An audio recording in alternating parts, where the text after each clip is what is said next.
Stephen A. Smith puts Sixers atop Eastern Conference hierarchy.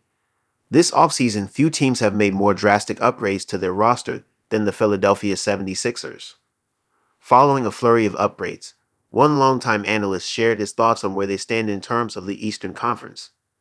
The biggest splash Daryl Morey made was signing Paul George to a max contract. He also made sure to address the supporting cast, bringing in veterans like Andrew Drummond and Caleb Martin. After being bounced in the first round last postseason, this new-look roster looks poised to be in the title hunt in 2025. While appearing on the LG's podcast, Stephen A. Smith shared his thoughts on the additions the Sixers have made this summer. Given their upgrades up and down the roster, he puts them ahead of the New York Knicks in terms of the Eastern Conference's hierarchy. If Paul George is what Paul George is supposed to be, Stephen A. said, Maxey, Embiid, and Paul George. As much as I love my Knicks orange and blue skies, baby, they don't come before Philly and Boston.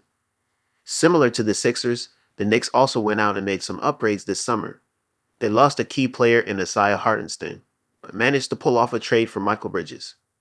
With the Sixers bringing in Paul George, the NBA has its newest big three in him, Embiid and Maxey. What has Stephen A. and others so high on this trio is that they all complement one another. Embiid is still one of the game's top superstars. Maxey is coming off a breakout season, and George is among the league's best two-way forwards.